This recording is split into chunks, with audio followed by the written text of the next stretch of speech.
Sit back and relax as today's program guides you through all things pop culture and the deepest corners of the internet.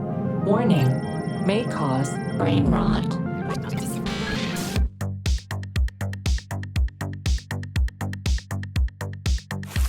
Hello, brain rotters. Welcome back to another episode of your favorite podcast, Brain Rot. I'm your host, Maya, and we are fresh off of Valentine's. And I was thinking to myself, writing down ideas. What should we talk about today? What do we want to get into? And I thought, you know what? We can do a myriad of topics as we always do. We'll talk about things that are going on in the world, life events, stuff like that. But we can also focus in on hookup culture, dating, romance, and all of that good stuff. I feel like I have my advice, my wisdoms, and my thoughts on the culture of romance. Very topical given that it was just St. Valentine's Day. I'll talk about my party that I threw, Cupid's Cove, which I've kind of been talking about leading up to this episode. And I'll show you guys some footage from that because I had so much fun planning it. I am zooted off of some Alani Nu. This flavor that they sent me is called Dream Float, and it is kind of like orange creamsicle vibes. I'm obsessed. I love it. It's just so good. I could slurp this all day. So my energy is definitely coming from here today. I'm a little bit tired. I'm trying to get my sleep schedule on track. And just before we dive into some of today's topics, I do want to give a big shout out to this book. I did a little bit of a book club last year where we only did one book. So I want to get back on that train again and do some more this year. But I want to kind of deep dive into stuff that's a little bit more intellectual and thought provoking so I have more to talk about. So I'm kind of scrapping some of the spicy fantasy novels for the time being. This book was actually recommended to me a while ago by my friend and also my luxury manicurist, Amanda, at Take My Hand on Bathurst. And it's called Invisible Monsters, and it's by Chuck Palahniuk. And he is a really prolific writer. I remember a lot of people in my high school were doing some of his books for book reports and stuff like that. I'll give you guys a little synopsis off the back so you can decide if this is a book club you want to partake in. She's a fashion model who has everything: a boyfriend, a career, a loyal best friend. But when a sudden freeway accident leaves her disfigured and incapable of speech, she goes from being the beautiful center of attention to being an invisible monster, so hideous that no one will acknowledge she exists. Enter Brandy Alexander, Queen Supreme, one operation away from becoming a real woman, who will teach her that reinventing yourself means erasing your past and making up something better. And that salvation hides in the last places you'll ever want to look. Sounds sensational, doesn't it? And it sounds like it has a little T-girl twist in it, which we are always down for. I feel like representation is so small and narrow for us. And so hearing that little twist on the tale is super intriguing to me. And I don't mind that it's written by a man because I still think it's insightful and interesting. And I believe this book came out before the new wave of hyper awareness with the trans culture. And so I think it'll be a little bit more, I don't know, a little more simplistic in its depiction, which I think is a little refreshing with today's climate being so muddied and having so many different values and meanings.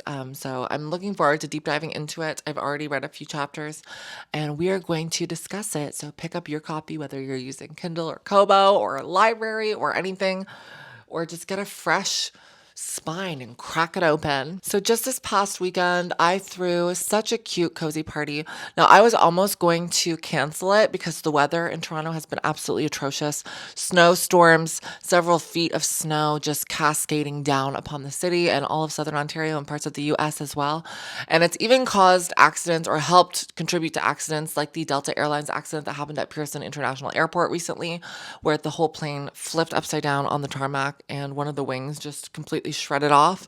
So terrifying. Luckily, no one died. But on top of that, I already had so many people canceling the party in advance. And I was just like, is there a point of doing this? There's only like 6 or 7 people coming. And my sister and my friends were like, you know what? Let's just do it anyways. Who cares? It'll be fun. I already had all the decor ordered and designed and all my playlist laid out and everything. So I was like, you know what? Let's just do it anyways. Everyone who said they were going to come came. They showed up. They showed out. It was so much fun. I had a very small window of time to prep food and stuff. I did a few hors d'oeuvres. I did these really good vegan recipes recipes that I used to make when I was vegan, but I made them not vegan because I use real mayo instead of vegan mayo. But I did this chickpea tuna salad pinwheel roll that was kind of like sushi with tortillas, and it was really, really good. I did a lentil salsa dip that I got as a recipe from one of my friends who used to make it for whenever we would have our like secret Santa parties. And then I also made some chocolate covered strawberries, had some cupcakes and some cake pops and stuff like that. So stuff was flowing. As for drinks, I did a love potion. That was a Cupid's love potion. It was made with 100% organic black cherry juice, lime, vanilla, and tequila. And then I also made a Greyhound, which is a pink cocktail made with grapefruit and vodka and lime. So I had that going, and then water, of course, and then some mocktail options and champagne and whatever. And so it was good. It was a great experience. I think everyone loved it. We had the fog machine going, the bubble machine. I just am all about the vibes. I want to create an atmosphere when we're partying. That's what I want to do. That's the vibes I'm in. That's what I'm about. If I'm going to throw a party, a Maya Henry party is going to be on theme. It's going to be aesthetic, and you are going to show up on theme. And everyone did. And it was just so iconic.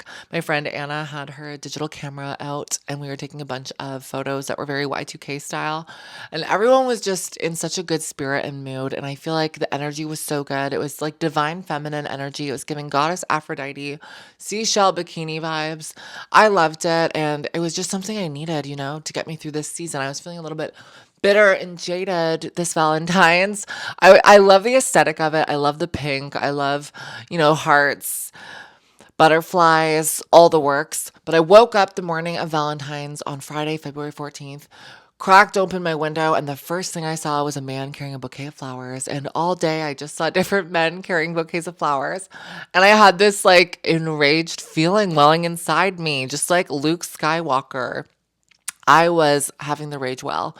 And I think it was just this feeling of like defeat in terms of like not finding your partner or not feeling like you were getting appreciated with flowers and whatnot.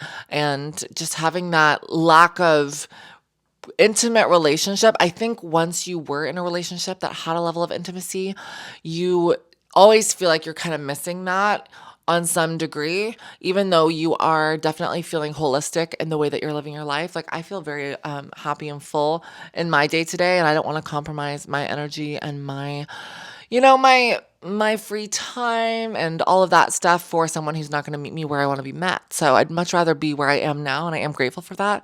But we're also allowed to have those moments of weakness where we feel like we're missing something or missing out on something. I am a hopeless romantic, and I definitely have those moments where I want to share my life with someone, to show my love to a man, and to feel fulfilled in that way and to be seen as a woman. And I think sometimes in a way, when you have those relationships, you never feel as seen or as beautiful or valuable as you do when you share those vulnerabilities and that level of intimacy with a partner. Now, that brings me to my next topic, which is hookup culture is rotting intimacy. Sorry, I just had to sit a little bit further back for this because I feel like I'm not as comfy as I could be. I might even just cross my legs or something. Just feel like I'm like sitting on the edge of my couch, and I'd rather be vibing back here. But yeah, so let me know if this like is an annoying pose for you guys to be watching if you're watching. But as well, we do have Spotify, Apple Podcasts, and other ways to listen if you are busy and cannot be paying attention to visuals. Maybe you're driving, maybe you're cleaning, maybe you're doing tasks, who knows? But we are available on all those platforms, and it does help out the podcast if you thumbs up and subscribe and turn on your bell notification. So obviously I've been talking a little bit about dating apps and stuff. I'm still going strong, not on the dating apps. I deleted them in December. I just had one of those experiences in December where I had drank a bunch of wine one night, and I decided to message a guy, and I just realized, why am I doing this? He came over and he literally like basically gave me his sob story, his life story about how he was a foster child and all this stuff. And it was like honestly really sad. And I was empathetic and listening. And then I was like thinking to myself, this is a stranger. This is a random man. And, you don't even really know him. He's trauma dumping onto you. And like, what's the point of this? You know what I mean? And it was such a weird experience. But at the same time, I do have human empathy. And I was very like, a good listening ear for him in that moment. But I just realized like, wait a minute, like hooking up is like, it just doesn't jive with my lifestyle. It doesn't jive with most people's lifestyles. And in many ways, I feel like a lot of people are searching to fill this intimacy void, like I talked about earlier, that sense of being seen by someone. And they try to fill that with sexual gratification and validation. Now, maybe for sure there's people out there who just enjoy hooking up and it means nothing more to them and it's not a detriment to their lives. I can't speak to that, but I have realized for myself it only comes from a place of unhappiness or emptiness or seeking intimacy in a certain context. And it is often fueled by drugs and alcohol, right? Like, if I were to think of any of the times I've ever hooked up with someone in my life, it was always because I had also been drinking. I just am not someone who's sober who would even think to do something like that. And so I had to ask myself, like, is this really what you want? Is this really who you are in your heart of hearts and what you find value in? And the answer was no. And I had that experience in December and I was like, this is not the pathway I want to go down. It's not fulfilling. It's not enriching to my life in the long run. It's also not that deep. But at the same time, I realized I was giving intimate parts of myself and allowing people to share their intimate moments with me in almost like a flashing exhibitionist kind of way. Like, here's my trauma, or, like, let's hook up and then I'll never talk to you again. And it's like, what's the point of that? Like, there's nothing long-term satisfying about that. It's like a hedonistic pursuit that's so short-term. To compare it to anything else, like you eat a chocolate bar, was it good in the moment? Yes. But can you objectively say that it probably wasn't healthy? For sure. So, once in a while we might enjoy a chocolate bar, but we're not going to make that our sole focus or the only way that we engage with food, right? Our main engagement with food should probably be in a healthy way. And so if you're not really counterbalancing that chocolate with the healthy food and you're just consuming chocolate all the time, you're going to become a very, very sick person, in my opinion. At least that was what I found out for myself. I know some people claim as well that it's like fine for them and it's all they wanted in the moment. But at the end of the day, is that what you're settling for? And you really would want something more. And this is like what you're able to get in the moment. And this is what's giving you that short-term gratification. So, and that's me talking to myself largely because I would never judge anyone for doing things differently than I'm doing. But I just want us all to reassess and strive for happiness within our own lives and really think about what's actually going through our heads and our minds and our emotional process rather than who we wish we were or what we wish we could be. And being the cool girl who can just, hook up with people and not care and not get feelings and not do this, that, and the other. It's like, is that really you or is that just the you wish you could be or the you that you have to be in order to get by an interaction with someone? And I think a lot of this is pretty obvious, but we ignore a lot of warning signs when we are feeling moments of weakness. I objectively am unattracted to people who display symptoms of insecure attachment and who don't value me as a person in the long run. Like, I'm not going to chase after a man who's not giving me any attention. I'm not going to try to, win someone back or do anything like that. If someone is not engaging with me in a way that is healthy and is honest, then I become disinterested. And I think that's a very healthy way to look at relationships because if someone is healthy for you, they're going to be putting you first. They're going to be in the position to be able to accept the attention you're giving them and return it as well. So many times people will be asking like, oh, this guy is being so slow to make plans with me. I'm the one who has to make all the plans, or he's not putting in much of an effort. And I feel like I have to keep asking him if he's still available. And we all know the warning signs on the wall. If it starts off like that, if your relationship starts off on that foot, then it's never going to get better. It only goes downhill from there. Anytime I've ever had a serious moment with someone, they are engaged from the get-go. They want to see you. They want to meet you. They want to put in the effort and they are interested and they show it and you know it. If you have to question it, even for a minute, 9 times out of 10, probably 9.9 times out of 10, they're just really not that into you. Or they're just not in a secure attachment style and they have their own issues to work out. And just know it's never you. And that's something I feel like really causes detrimental harm about hookup culture is that for me, if I were to be hooking up with someone, I realize this, and they're not able to show interest in me afterwards, or they're not in a position where they're looking for a relationship, I almost had this mentality where I was like, okay, I never really partake in hookup culture in a way where I felt like engaged with it. And so all the guys that I've been with have been mostly relationships, right? And so I'm used to that level of attention when you give intimacy to someone. And so to not have that level of interest afterwards was kind of shocking to me. It made me question my own self-worth in many ways where I was like, "Oh, am I not relationship material to this person? Am I not good enough for them? Why are they not seeking a relationship with me? Why are they not looking for something more? Why are they not considering me this like lucky opportunity for them to be able to spend time with someone who's amazing, you know?" And it could be so many different reasons, right? It could be that they are not looking for a relationship at that point in their life. Maybe they want to sleep around and have fun. I feel like a lot of people, specifically men, they are much more sexually driven, much more image driven, and sex to them can be, an alternative to self pleasure and watching porn. It's an opportunity for them to get off, and that can be what hooking up for them is. Whereas I would say for myself personally, I've realized I don't really resonate with that. I don't seek hooking up as much because it's not as enjoyable for me as being with someone who you trust, who you deeply know and you deeply cherish. And I feel that for me, it's just never going to be as pleasurable unless I feel valued and like I feel secure and like I know I can talk to this person about stuff. You know what I mean? Like I'm just not going to be comfortable. And I find some guys, they'll get drunk enough to be confident and they'll have those hookup moments. And it is easier for them to achieve pleasure in those experiences because it is a more male centered experience when you are having hookup culture. And so I just, you don't know what you're signing up for when you're hooking up with someone either. And so you don't know what the experience is going to be like or if you'll enjoy it. And I just don't see the point. It makes no sense to me when I really think of it in like a sober kind of way. Because 9 times out of 10, you're just not going to enjoy the experience as much. Also, because you're just not comfortable enough to even communicate with each other properly. You don't have that rapport that you've built in order to ensure that you both are going to enjoy yourselves. Now, if you're looking for something more serious, I wrote down a few things that you should avoid, especially if you're dating, that are red flags for someone who's not looking for intimacy. Number one is Snapchat. Like, do not use Snapchat with guys.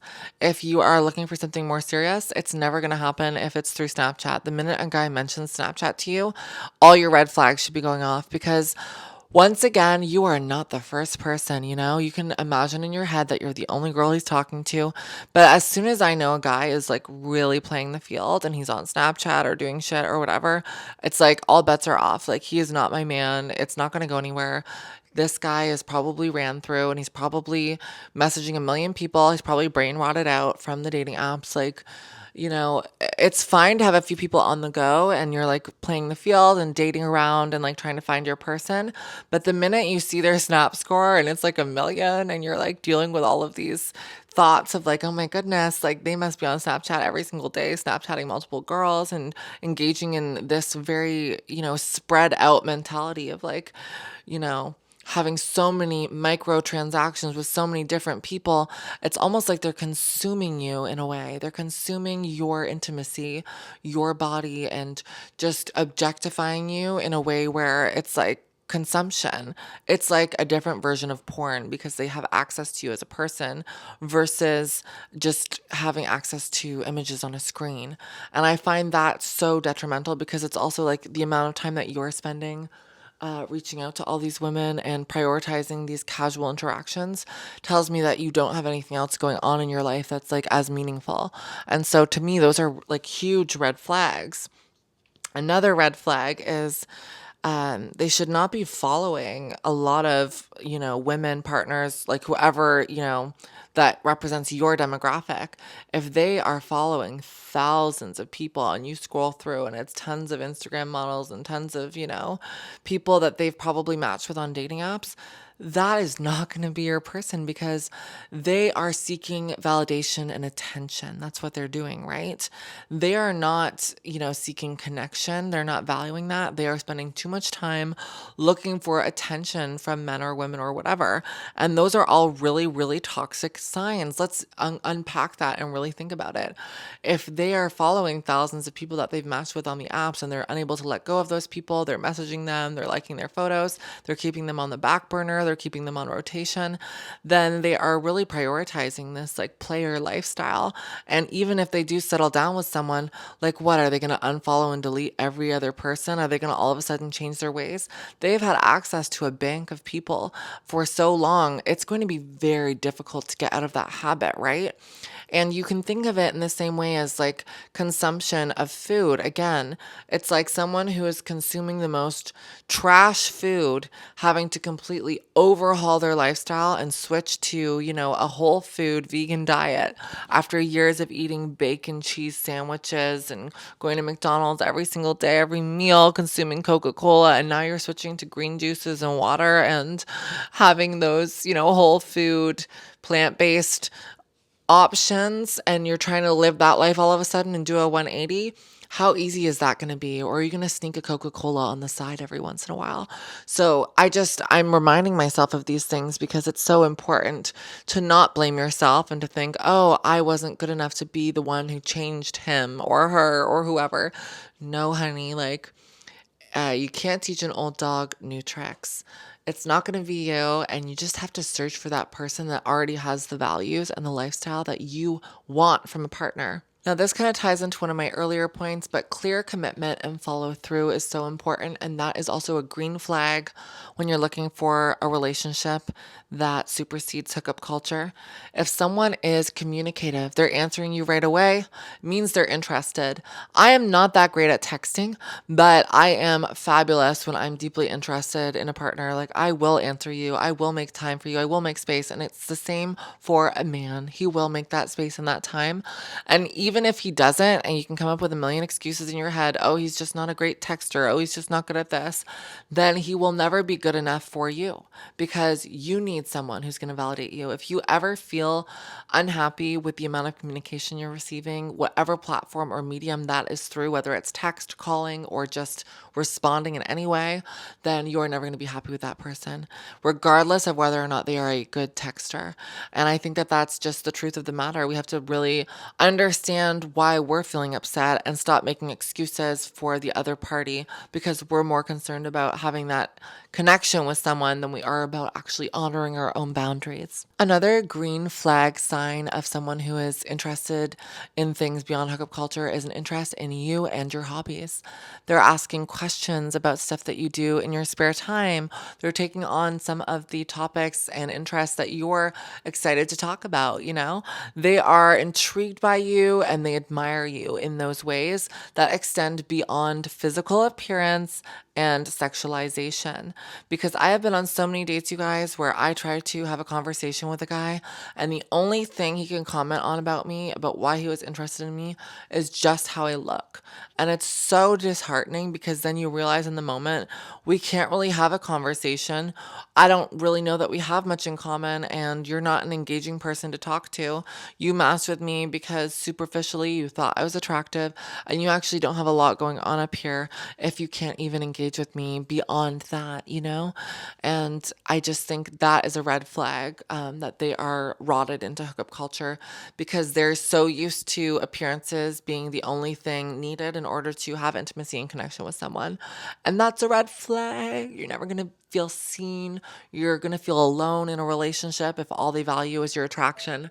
And I've definitely been in experiences like that before where I felt like someone wanted intimacy with me, but they weren't able to unlock it in the right ways because I was never as open to them because they weren't really seeing me for who I was and I wasn't really as compatible with them. And it was just based off of superficial attraction. And that can only take you so far, Another cliche, but honestly such a green flag, is higher stake dates. And basically what I'm saying by that is someone who values you is going to go out of their way to try to impress you in the beginning. Any guy that I've ever seriously dated has tried to impress me by taking me somewhere really nice, getting dinner, drinks, wanting to impress me. You can just tell the difference between someone who's putting in an effort and someone who's not putting in an effort. And that is going to set the tone for your relationship, right? If a guy is saying he just wants to, grab coffee with you or do something very low stakes, then this is a red flag because they're not confident enough to put in the effort and really pursue you. And that to me is just not interesting anymore. Means that they're not like taking you seriously, or maybe they're just not in the position to even really be seeking out a relationship. Because if you don't even have the funds to take someone out on a date and court them, then why are you even trying? I just think you need to work on yourself then instead of spending time dating. It means you have like mixed up priorities. Just have certain standards, you guys. Have standards out there because they exist for a reason. They are security guards and safety guards to prevent you from getting with someone who is very off balance.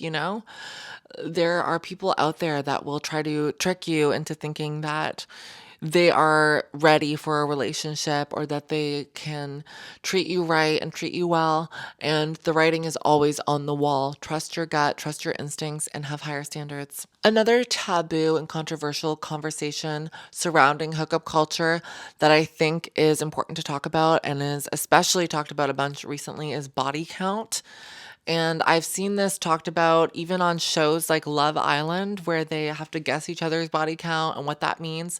And a lot of people are much more forgiving, obviously, for men with higher body counts because they believe that men and women are just different and men, sex doesn't mean as much and all this kind of stuff. And it's more of like a consumption level for them rather than for women. There's more attachment and stuff like that.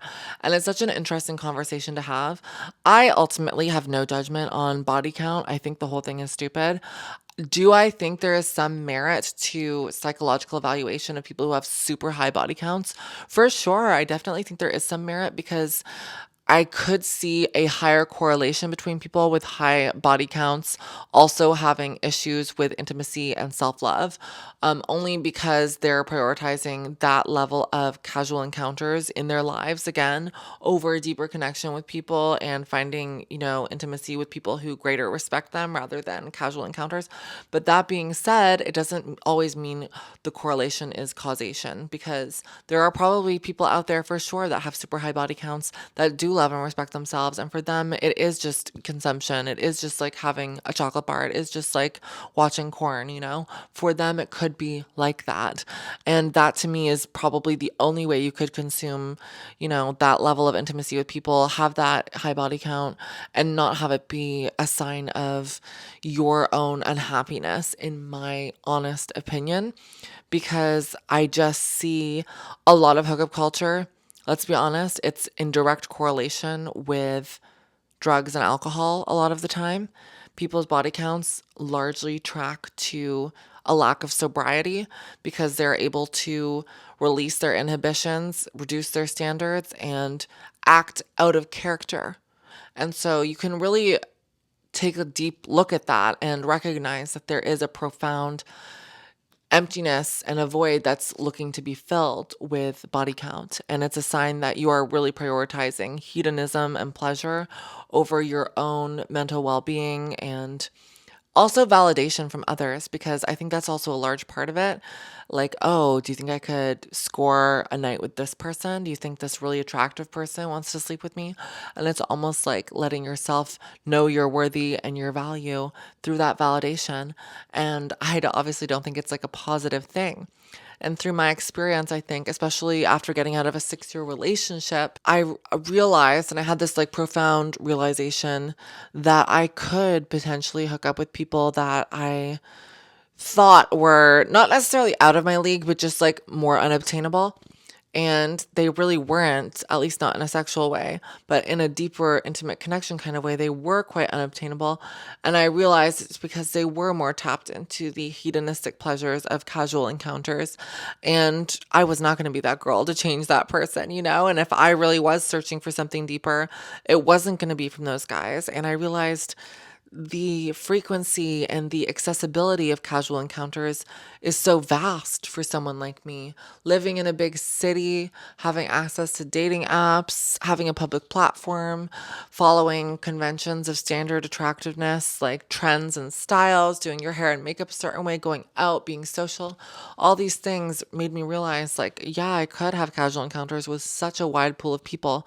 But when you have that access and you have that accessibility and availability, it loses its value. It's not a rarity anymore. It's not something to be special and to hold on to. And I realized, like, I was diminishing my own, sacredness to my own body. Like, I just was feeling like, oh, like I hooked up with this guy. He should have felt so lucky to have even had a chance with me. And he didn't even seem like he gave an F. And I was like, wait a minute. I don't feel respected in that moment.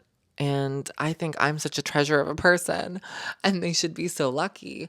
And that was like a epiphany moment for me where I was like, I honestly value the currency of who I am so much more than what I was allowing to happen. And so it just made me rethink things. And this is all just on myself. I'm thinking these thoughts out loud. I don't think other people should necessarily think of themselves that way, but to me, I just started to realize I actually really value myself. I think I'm hot. I think I'm cool. I think I'm funny. I think I really care about myself in many different ways. I think I have a lot to offer. I think, who I am as a person, if I am looking for that in someone else and having someone meet my standards equal way, then I'm going to be shooting really high. And so just keeping those things in account, I really refocused. I'm not interested in hooking up with people. That's the tea. And realizing these things quieted my libido and made me think, okay, I am not as attracted to people who are not available to me and who are not meeting my standards. Like, it's actually unattractive to me. And I think that that really helps me hold my standards in place and not reduce them, because on a baseline, I'm just not attracted to that type of behavior anymore. I'm going to turn 30 years old this year. I don't have time for that. I don't have time for games. I'm not just some girl at a red Solo Cup house party, like, ready to be taken advantage of. Not going to happen. Not on my watch. Anyways, you guys, I feel kind of out of it. I am hopped up on energy drinks, and these are my Valentine's hookup culture thoughts.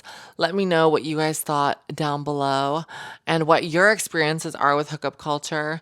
And if you are someone who enjoys hookup culture, let me know, because I've been hard pressed to find arguments that are positive for hookup culture. It seems to be a pretty like net negative from my experience and from like what I've been able to assess from others as well. But let me know what you think. And as always, I'm sending you guys my love, and stay tuned for the next Brain Rot episode. Bye. Special thanks to Brain Rock producers.